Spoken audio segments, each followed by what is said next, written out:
बगैर संगठन के लड़ाई नहीं हो सकती है। जो सरकारी कार्य होते हैं तो इसमें गांधीवादी विचारधारा के तहत अपनी मांगों को मनवाना पड़ता है। धनंजय तिवारी और उनकी टीम जो भी कर रही है अच्छा ही कर रही है, आपके हित में कर रही है। इंडियन टाइम्स न्यूज चैनल में आपका हार्दिक स्वागत है। मैं हूं सत्येंद्र सक्सेना। आपको बता दें कि 2800 ग्रेड पेपर मामला बड़ा पेचीदगा होता जा रहा है। बहुत कड़ा मुकाबला, यहां तक कि जो लाभ पाने वाले अभ्यर्थी हैं वो और जो शासन है उसके बीच ऐसी जंग छिड़ी हुई है। शासन चाहता है कि मुझे देना ना पड़े, हर्रा लगे न फिटकरी रंग चोखा आवे। आपने एक कहावत सुनी होगी, हर्रा लगे न फिटकरी रंग चोखा आवे।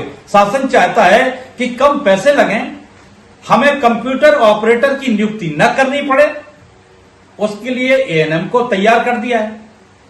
हो सकता है टीकाकरण के बाद एएनएम को कहीं ऐसा ना हो कि अभी बीच में जनगणना होनी है, कहीं उसमें भी ड्यूटी ना लगा दें, क्योंकि शासन को पैसे बचाना है ना। जो 2800 ग्रेड पेपर कितना, यानी 2000 ग्रेड पेपर आप कितना काम लेंगे। और निहायत बात तो यह है कि ऐसी महंगाई के दौर में 2800 ग्रेड पे होना चाहिए, बल्कि इससे ज्यादा होना चाहिए। लेकिन हम पूछना यह चाहते हैं कि ग्रेड पे घटता है या बढ़ता है। 2000 ग्रेड पे से आपने 2800 ग्रेड पे कर दिया और 2800 ग्रेड पे से आपने फिर 2000 कर दिया, तो 2000 यहां तक कि 11 तक आप 2800 ग्रेड पे देते रहे।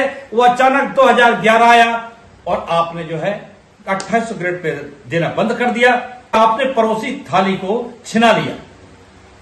तो शासन तो ये चाहता है कि जो हम दे रहे हैं कि अगर भगवान चाहे, अगर मेरा बस चले तो इसमें से भी कटौती कर लें।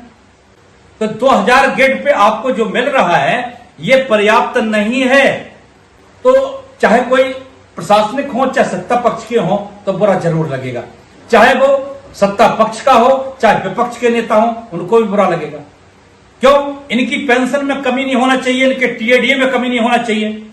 ये जनसेवक है ना, जनसेवक को पेंशन मिलना चाहिए। 4 बार विधायक बने 4 बार की पेंशन मिलना चाहिए। और इनका टीएडीए सब कुछ होना चाहिए। तो आपको हम कैसे देशभक्त कहें? 9th फेल हो 10th फेल हो सब बन जाते हैं। लेकिन मुझे जब बुरा लगता है जब छात्रों के हित में आप कोई कार्य न करें। सत्ता पक्ष से अपेक्षा यह थी कि आप जो है बेरोजगारों को नौकरी देंगे, रोजगार देंगे, लेकिन आपने रोजगार कैसे दिया? आपने जब चुनाव आता है तो आप इतनी वैकेंसियां निकालना शुरू कर देते हैं कि आने वाले चुनाव को पहले वैकेंसियां निकालते हैं। लेकिन मैं पूछना चाहता हूं 2027 चुनाव आने वाला है और आपको अभी भी नहीं लगा कि 1 साल हो चुका है 5272 पदों पर एएनएम की भर्ती के लिए फॉर्म भरवाए और आपने अब तक तिथि को निश्चित नहीं किया कि आखिर ये बोर्ड है किस लिए। उत्तर प्रदेश अधीनस्थ सेवा चयन बोर्ड में हजारों कर्मचारी कार्य करते होंगे। इनका कार्य है केवल परीक्षा लेना, रिजल्ट बनाना, ये सारे कार्य हैं। तो ये परीक्षाएं निर्धारित समय पर क्यों नहीं की जाती हैं? यही एक समस्या है। आखिर लाखों करोड़ों अरबों रुपए आपका खर्च होता है तो क्या समय पर परीक्षा भी नहीं कराई जा सकती है? हर चीज के लिए शासन से ही आदेश लेना पड़ेगा। क्या अधीनस्थ सेवा चयन बोर्ड के सचिव को इतना अधिकार नहीं है कि स्वयं परीक्षा की तिथि घोषित कर सके या परीक्षा का एक रूपरेखा तैयार कर सके? इसके लिए भी शासन से अनुमति लेनी पड़ेगी। खैर कोई बात नहीं, लेकिन मैं पूछना चाहता हूं कि 2800 ग्रेड पे देने में इस शासन को क्यों मक्खी मर रही है? क्यों नहीं देना चाहता है शासन? यहां तक कि अपना टीएडीए सब कुछ बढ़ा लेगा, जबकि कुछ भी नहीं है। जो 35 साल तक नौकरी करता है उसके लिए पेंशन नहीं है, लेकिन ये 5 साल के लिए विधायक सांसद बनते हैं और 5 साल के बाद ये हार भी जाते हैं तो इनको पेंशन इतनी मिलती है कि 4 क्लर्कों की बराबर पेंशन मिलती है और सारी सुविधा मिलती है। आपको बता दें आवास की भी सुविधा मिलती है, वाहन की सुविधा मिलती है, टेलीफोन की सुविधा मिलती है और यात्रा भत्ता मिलता है, सब कुछ मिलता है। तो दोस्तों मुझे ऐसा लगता है कि नेता के लिए ही तैयार हो जाएं आप लोग। हो सकता है कि इस जीवन में नौकरी ना मिले, शायद नेता ही बन जाओ। आप लोग जागरूक होइएगा। हम उस समय आपसे ये कह रहे थे, संगठन के ऊपर हम ज्यादा जोर दे रहे थे। संगठन बनाना बहुत जरूरी है। बगैर संगठन के लड़ाई नहीं हो सकती है। जो सरकारी कार्य होते हैं तो इसमें गांधीवादी विचारधारा के तहत अपनी मांगों को मनवाना पड़ता है और इसमें संगठन का काम बहुत जरूरी है। संगठन होना बहुत जरूरी है और आप जब तक संगठित नहीं होंगे तब तक कोई भी पहल में आप हमेशा पीछे रह जाएंगे। आपने देखा होगा, शिक्षक भर्ती जब होती है या शिक्षक का किसी प्रकार का मांग आंदोलन होता है तो उस समय शिक्षकों का समूह आपने देखा होगा, संगठित समूह होता है। इतनी अच्छी यूनियन है कि सभी लोग एक हो जाते हैं और वहां संख्या बल भी दिखाई देती है और बात भी मनवा लेते हैं। अब उनके ऊपर भी वज्रपात हो गया है और 69,000 शिक्षक हो सकता है उनके ऊपर भी तलवार लटक रही है। अब ये तो हम बाद में बात करेंगे, ये तो बाद की बात है, लेकिन हम संगठन के ऊपर विशेष जोर दे रहे हैं।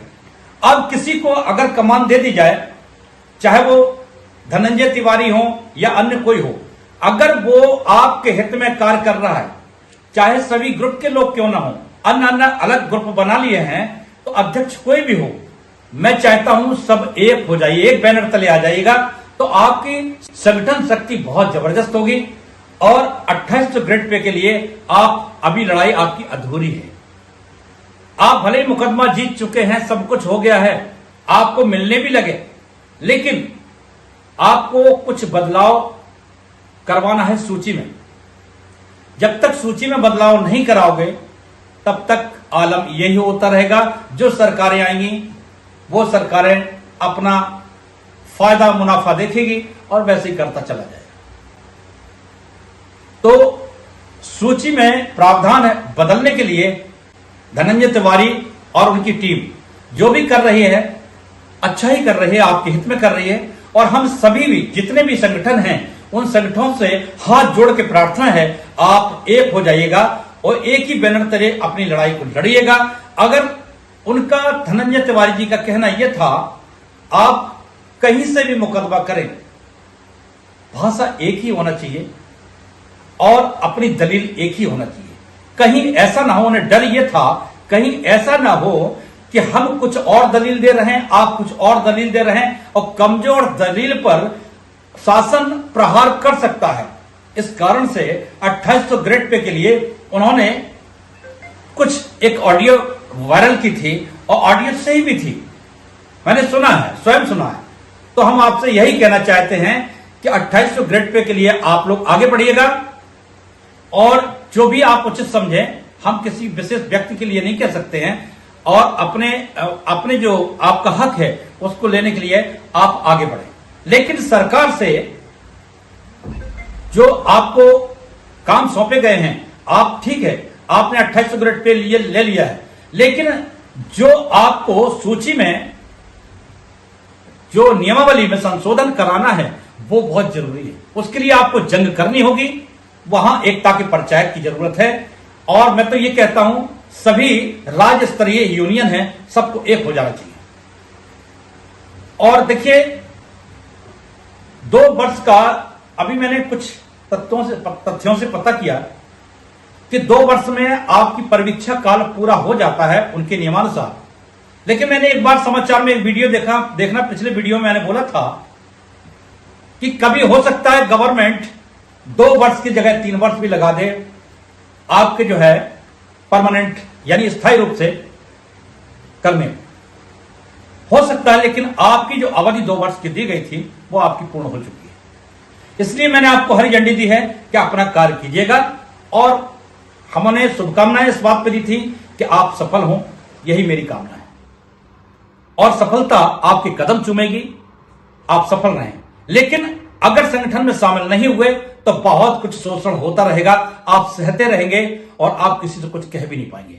तो हम आपसे यही कहना चाहेंगे, जोर देना चाहेंगे कि संगठन शक्ति से बढ़ के कोई शक्ति नहीं है, आपको संगठित हो जाना चाहिए। अगर छोटी सी बात आपके विरुद्ध है तो उसका कड़े तरीके से मुकाबला करिएगा। अपनी बात, अपने हक को कहने में चूकना नहीं चाहिए। जो व्यक्ति अपनी बात नहीं कह सकता है वो नश्वर है, वो अपनी बात जो नहीं कह सकता वो नश्वर है, वो बोल नहीं सकता, गूंगे के समान खड़े रह जाओगे, कुछ नहीं कर पाओगे और जहां जैसे चल रहा है वैसे चलता रहेगा। ऐसे ही आपको कंप्यूटर ऑपरेटर भी बना दिया जाएगा, आपको एएनएम भी बना दिया जाएगा, आपको तरह तरह के ऐसे कार्य करने पड़ सकते हैं कि आपको अपने कार्य को छोड़ के और भी कार्य करो और अपना तो संभालना ही है। तो इसी के साथ मैं आपसे यही कहना चाहूंगा, संगठन के ऊपर जोर दीजिएगा, हर जिले में कार्यकारिणी को गठित कीजिएगा, मजबूती के साथ, एकाग्रता के साथ और सहयोग के साथ। मलिनता नहीं होना चाहिए, आत्मा में एक आत्मबल होना चाहिए और संगठन में शामिल होइएगा। और मैं आपसे विदा लेता हूं और चाहूंगा कि मेरी बात को आप समझें। नमस्कार।